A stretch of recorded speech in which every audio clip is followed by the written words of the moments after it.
अष्टमी के दिन भूल से भी अगर एक बेलपत्र, एक श्वेत पुष्प शंकर भगवान को समर्पित हो जाता है तो ये मानकर चलें कि आपने कुछ मांगा भी नहीं तो भी शंकर भगवान देने के लिए आपके दरवाजे पर पहुंच जाते। अष्टमी तिथि आए तो अशोक सुंदरी वाली जो जगह है वहां पर हल्दी की 7 बिंदियां लगा दो, लड़का लड़की का हाथ उस बिंदी पर रखवा दो, उसका नाम गोत्र बोलो, उसी हल्दी में उसके हाथ पीले करवा दो और पीपल के पेड़ पर उस हाथ के 5 छापे पड़वा दो। 3 महीने में विवाह पक्का हो जाता है महाराज। उसका इतना, अशोक सुंदरी के उस हल्दी का इतना प्रमाण, 3 माह के अंतर्गत विवाह नक्की होगा। इतना इतना प्रमाण है महाराज। भगवान शिव की आराधना का कोई साधारण, कितना सुंदर कहा है। शिव महापुराण की कथा वर्णन करती है, यदि किसी भी अष्टमी तिथि को 12 महीने में शुक्ल पक्ष कृष्ण पक्ष की अष्टमी तिथि पड़ती है, यदि किसी भी अष्टमी तिथि को अगर किसी ने नियम बनाया 5 अष्टमी का, 8 अष्टमी का, 7 अष्टमी का, एक कनेर का पुष्प शिवजी के शिवलिंग को समर्पित करना, अशोक सुंदरी के स्पर्श करना, और जो जलाधारी होती है, जैसे ये शिवलिंग है, ये जलाधारी है, तो पहले शिवलिंग पर स्पर्श, फिर अशोक सुंदरी का स्पर्श, फिर जलाधारी पर कनेर का पुष्प शिव जी की ओर मुख कर कर, अर्थात जैसे मानो ये कनेर का पुष्प है तो ऐसा शिवलिंग का स्पर्श करते हुए जलाधारी पर जो समर्पित करता है, भगवान शंकर उसके मन की कामना को पूर्ण जरूर करते हैं। एक कनेर का पुष्प, मां श्रृंगार कर रही है, कनेर के पुष्प से माता सती श्रृंगार कर रही है। पहले जटा का श्रृंगार किया, बड़ा। जो महापुराण की कथा यहां तक कहती है, मंदिर में जल चढ़ाने जाओ तो अपने घर से जल लेकर जाओ। मंदिर में तो बाल्टी भरकर रखा रहता है, लोटा भी रखा रहता है, कलश भी रखा रहता है। मंदिर का पानी भरकर, मंदिर की बाल्टी में से जल भरकर शंकर भगवान को नहलाना सरल है। अपने घर से जल लेकर जब जाओगे तो घर का वास्तु दोष, घर का पितृ दोष और घर का काल सर्प दोष तीनों उस लोटे के माध्यम से जाएगा और शिव को समर्पित हो जाएगा।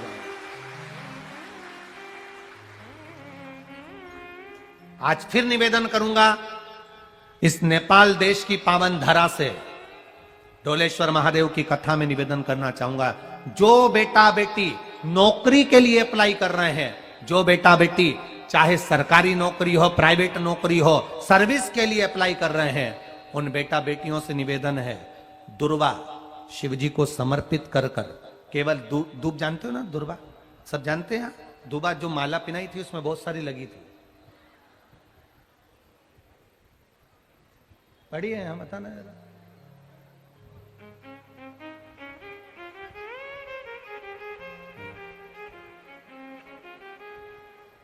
मेहनत तुमने पूर्व में करी, उससे दुगनी मेहनत तुम करो उस नौकरी को पाने के लिए। और साथ में जब एग्जाम के लिए जाओ, कहीं इंटरव्यू देने के लिए जाओ, दुर्वा शिव जी को, इस दुर्वा का जो डंडी का मुख है ये अशोक सुंदरी वाली जगह, फिर समझ लीजिए, जैसे ये शिवलिंग, ये गोल जलाधारी, यहां से पानी नीचे गिरता है, बीच में अशोक सुंदरी का स्थान होता है। तो ये जो दुर्वा हम चढ़ाएंगे तो इसका डंडी का मुख शिवलिंग की पर चढ़ाएंगे, तो ये शिवलिंग पर डंडी की जो भाग है वो अशोक सुंदरी की ओर हो गया और ये भाग इस ओर हो गया। शिव जी को समर्पित कर कर पहले दुर्वा चढ़ाएंगे, उसके बाद में देवाधिदेव महादेव को 1 लोटा जल जो तुम घर से लेकर गए हो वो समर्पित करो। 3 महीना लगातार अपनी पढ़ाई की मेहनत करो, अपने इंटरव्यू की मेहनत करो और खूब अच्छा पढ़कर साथ में 1 लोटा जल और दुर्वा, शिव जी को भले 10 दुर्वा की जगह केवल 1 दुर्वा चढ़ाओ, चढ़ाकर जल चढ़ाना, 3 महीने तक लगातार बाबा से प्रार्थना करना। विश्वास कहता है अगला पत्र तुम्हारा व्यासपीठ पर होगा, नौकरी लगेगी, निश्चित है। आप करो मेहनत, कर्म करने में पीछे मत हटना, पढ़ने में पीछे मत हटना, विद्याध्ययन करने में पीछे मत हटना, अच्छी एजुकेशन पाने में पीछे मत हटना। पहले मेहनत अपनी करो। पूर्व में जो इंटरव्यू दिए हैं उसमें जितनी कमी रह गई, अगली कमी को पूर्ण करने के लिए अच्छी मेहनत करो, खूब पढ़ो, खूब अच्छे से विद्याध्ययन करो, और फिर बाबा पर समर्पित होकर जाओ, बाबा पर विश्वास कर कर जाओ, भरोसा पूरा कर कर जाना। इंटरव्यू देते समय अपना विल पावर मजबूत होना चाहिए कि मेरे साथ मेरा काल अधिपति महाकाल है, अब निकल कर मानो। हम दुकान खोलते हैं, कपड़े की दुकान खोल रहे हैं, किराने की दुकान खोल रहे हैं, लोहे की दुकान खोल रहे हैं, भंगार की दुकान खोल रहा है, किराना की दुकान खोल रहा है, पान की दुकान खोल रहा है। हम दुकान खोलते हैं, पर दुकान खोलने से पहले तुम्हारे दो मन हो जाते हैं, चलेगी कि नहीं चलेगी। खोल तो लूंगी, चलेगी कि नहीं चलेगी। जिस दिन तुम दुकान खोलो, 1 महीने पहले, 2 महीने पहले, 3 महीने पहले बाबा को दुर्वा चढ़ाकर, 1 लोटा जल चढ़ाकर नियम बनाकर जाना, 3 महीने बाद मैं दुकान खोल रही हूं, 2 महीने बाद मैं दुकान खोल रही हूं, और मेरा विश्वास कहता है दुकान चलेगी। जिस दिन तुमने विचार कर लिया कि दुकान चलेगी कि नहीं चलेगी, तो वो नहीं चलेगी। जिस दिन तुमने विचार कर लिया कि दुकान खोल रही हूं, मेहनत करूंगी, दिल से करूंगी, भले मेरे पास ज्यादा माल नहीं है, जितना माल खरीद के लाऊंगी उतना बेच कर बताऊंगी, क्योंकि मेरे साथ काल अधिपति महाकाल है, तो वो चलेगी। विश्वास दृढ़ करो, भरोसा पक्का करो। जिस दिन तुम्हारा विश्वास दृढ़ हो गया, उस दिन तुम विजय हो गए, उस दिन तुम आनंदता में हो गए। बच्चों का विल पावर कमजोर हो रहा है। दोस्त कह देते हैं सीए की पढ़ाई बहुत कठिन है, इंजीनियरिंग की पढ़ाई बहुत कठिन है, डॉक्टर की पढ़ाई बहुत कठिन है। साथ वाले ऐसे मत ढूंढना जो तुम्हारा विल पावर कमजोर कर दे। ये वाली फैक्ट्री खोलेंगे तो हो सकता है नुकसान हो जाए, इसलिए ये फैक्ट्री खोलने का मन नहीं हो रहा है। फैक्ट्री का सेटअप जम गया, सब कुछ जम गया, और मालूम पड़े, विचार करा कौन चलाएगा, कैसे होगा, कैसे चलेगी, तो वो फैक्ट्री कभी नहीं चलेगी। तुमने सोच लिया कि अपने क्षेत्र में नहीं है, मेहनत करूंगा, 4 चांद लगाऊंगा, कहीं पर भी जाऊंगा, पर जीत कर बताऊंगा, तो वो फैक्ट्री भी भग दौड़ेगी। निश्चितता है आपका विल पावर कमजोर नहीं होना। कितना सुंदर व्याख्यान। कश्यप बाबा का कथा आती है, कश्यप ऋषि की कथा आती है।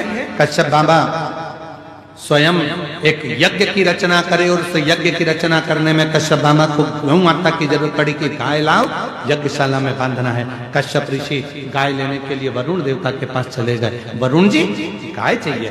वरुण जी ने कहा कश्यप बाबा गाय तो दे दूंगा, पर गाय के बछड़े भी हैं, इनको भी लेकर जाओ। कश्यप ऋषि ने कहा मुझे गौ माता से मतलब है, मुझे बछड़े से कोई मतलब नहीं, मुझे बछड़ा नहीं चाहिए। खूब समझाया वरुण बाबा ने, पर नहीं माने कश्यप ऋषि। आखिरी में फिर यज्ञशाला में पहुंचे। विद्वान ब्राह्मणों ने कहा इस यज्ञ को पूर्ण करने के लिए गौ माता की जरूरत है, गाय ला कर दो। कश्यप ऋषि गए, आधी रात को वरुण जी की गौशाला में जाकर गौ माता को खोल कर लेकर आ गए। उनके बछड़े रंभाने लगे, चिल्लाने लगे बछड़े। जब गौशाला में से बछड़े की आवाज आई, वरुण जी दौड़ कर गए, जाकर देखा बछड़े रो रहे थे। क्या हुआ? गौशाला में जाकर देखा तो गाय नहीं थी, पर बछड़े थे। मालूम पड़ा कि कश्यप ऋषि यज्ञ को कराने के लिए गाय लेकर चले गए। बछड़े खोलकर कश्यप बाबा के यज्ञशाला में वरुण जी पहुंच गए। वरुण जी ने कहा कश्यप बाबा आप यज्ञ करो, मना नहीं है, आप गौ माता को रखो, मना नहीं है, पर इन बछड़ों को भी साथ में रखो। गाय बिना बछड़े के कैसे रहेगी? बछड़े के बिना गाय सुनी और गाय के बिना बछड़ा सुना। कश्यप ऋषि नहीं माने, यज्ञ करने के लिए केवल गौ माता की जरूरत है, इसलिए गाय को रखूंगा, बछड़ा नहीं चाहिए। वरुण जी ने हाथ जोड़ लिए, आप या तो गाय वापस कर दो या फिर बछड़े रखो। पर कश्यप बाबा नहीं माने। आखिरी में वरुण जी जाते जाते कह दिया, सुनो कश्यप ऋषि, तुम ऋषि हो गए अपनी जगह के, संत हो गए अपनी जगह के, मैं वरुण आज श्राप देता हूं, तुम्हारा अगला जन्म वसुदेव के रूप में होगा। और जैसे मेरे बछड़े अपनी गाय के लिए रो रहे हैं, वैसे ही तुम भी अपनी औलाद के लिए रोओगे। और वो वसुदेव जी के घर में बच्चे हुए और रोना वसुदेव बाबा को पड़ा, रोना वसुदेव जी को पड़ा। कर्म का दंड मनुष्य को भोगना है। अगर परमात्मा ने हमको अच्छा हाथ दिया, अच्छा पांव दिया, नेत्र दिया, शरीर दिया, सारा शरीर अच्छा बनाया, परमात्मा को धन्यवाद देना कि तेरी कृपा से प्राप्त हुआ, तूने दिया तेरी करुणा से। माँ जानकी जी ने एक चिड़िया को कैद में रखा था, तो माँ जानकी जी को कैद में रहना पड़ा। राम जी ने छुपकर बाली को बाण मारा था, वही बाली ने छुपकर कृष्ण अवतार में भगवान कृष्ण को बाण मारा। कर्म का भोग।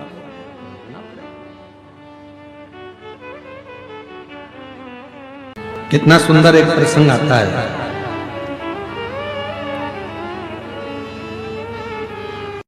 एक सेठ जी सबको पैसा उधार देते थे, सब।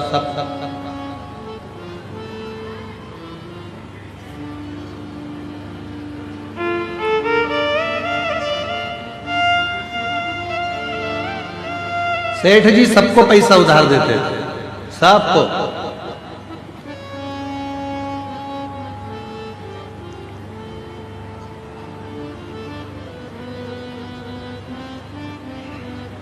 उनके बोर्ड पर लिखा था, हमारे यहां पैसा उधार मिलता है।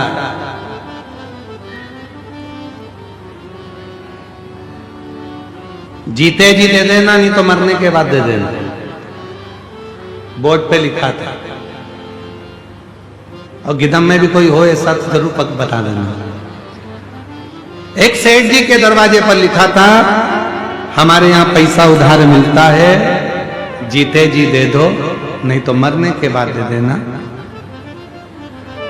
2-3 चोरों ने विचार करा कि यार सेठ जी के पास बहुत पैसा है, बहुत पैसा। एक काम करते हैं कि ये सबको उधार देता है, कौन उधार मांगे?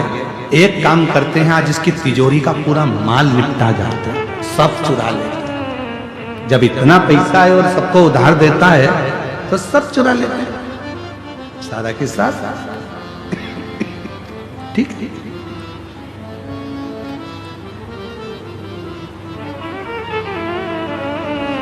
चोरों ने विचार करा, आज रात्रि को सेठ जी के तिजोरी में से माल चुराना। ये बहुत उधार देता है, चल दिए। सारे चोर इकट्ठे होकर भैंस के तबेले में पहुंच गए, जहां पर भैंस बनती थी, जहां महीस बनती थी। छुप गए। सेठ जी अलमारी बंद करेगा, जाएगा और अपन पूरा के पूरा माल चुरा लेंगे। भैंस के तबेले में, भैंस के वाड़े में वो जाकर छुप गए, जहां भैंसे भैंसे बंधी हुई थी। चोरों ने छुप कर बैठे थे। इतनी देर में भैंस आपस में बात करने लगी। एक भैंस ने दूसरी भैंस से पूछा, ओ जीजी, तो कितने साल से सेठ जी के यहाँ दूध दे रही है? उसने कहा, मुझे 4 साल हो गए।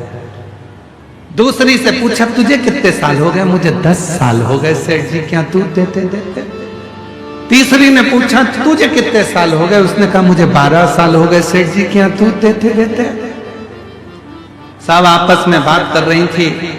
इतने में एक बूढ़ी भैंस के पास में पहुंची। एक भैंस उससे पूछा, तू कितने सालों से दूध दे रही है? कि मेरी पूरी जिंदगी यही दूध देते देते निकल गई। सेठ जी नोच नोच के दूध निकाल लेता है। तो उसने पूछा बूढ़ी भैंस से, एक बात बता, आखिर अपन सब सेठ जी के घर में इतना दूध क्यों दे रहे हैं? कि सेठ बहुत समझदार है, उसने दरवाजे पर लिख कर रखा है, उधार लिया है, जीते जी दे दो, नहीं तो मरने के बाद देना। मैं जीते जी नहीं दे पाई, इसलिए मरने के बाद भैंस बन के निचोड़ निचोड़ के निकाले जा रहा है, सारा दूध निकाले जा रहा है, सारा। इसलिए मेरी जीजियों, मेरे जी जाओ, सावधान इंडिया, सावधान हो जा। किसी का लिया है तो दे दो, नहीं तो मरने के बाद वो नोच नोच के निकालेगा। फिर अगला जन्म ना जाने कौन सा होगा और हमको चुकाना पड़ेगा।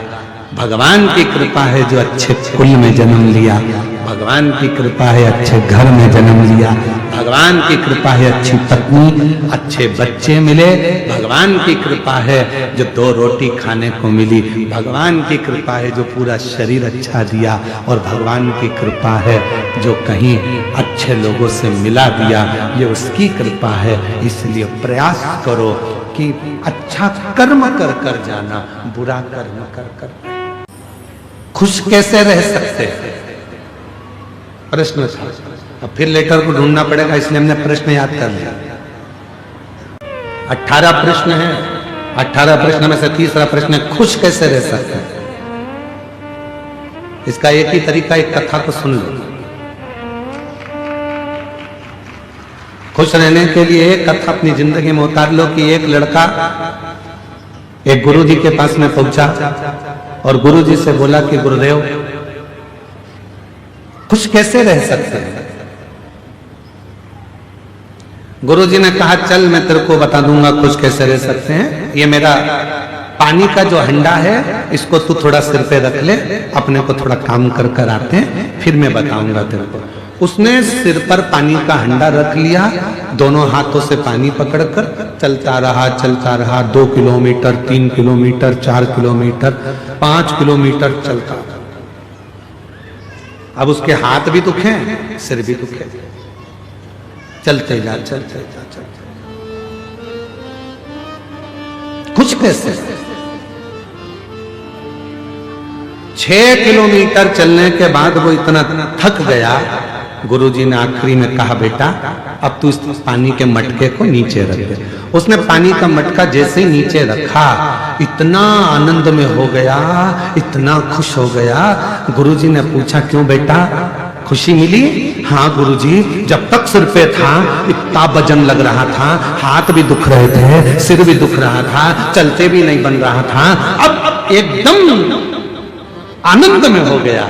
गुरुजी ने कहा बस खुश रहने का सबसे सुंदर तरीका है जितने भी बोझ हैं उनको हटा दो। किसी ने क्या कहा, उधर जाने दो, किसने क्या बोल दिया, उधर जाने दो, एकदम खाली रहो। और हम क्या करते हैं, बोझ इकट्ठा करते हैं। मम्मी ने ये बोल दिया, पापा ने ये बोल दिया, काका जी ये बोल दिया, उसने ये बोल दिया, बहन ने ये बोल दिया, ना जाने किसका फोन आया था, उसने मेरे को ऐसा कह दिया, उसने ऐसा मैसेज डाल दिया, उसने ऐसा कमेंट कर दिया। दिन भर बोझ बोझ बोझ बोझ बोझ बोझ, और इतना बोझ अपनी बुद्धि में इकट्ठा कर लिया कि हम खुशी से जिंदगी नहीं जी पा रहे। अगर सुख चाहिए तो बोझ हल्का करना प्रारंभ कर दो, सुख की जिंदगी प्रारंभ हो जाए। तीसरे प्रश्न का उत्तर है भार लेकर मत जियो।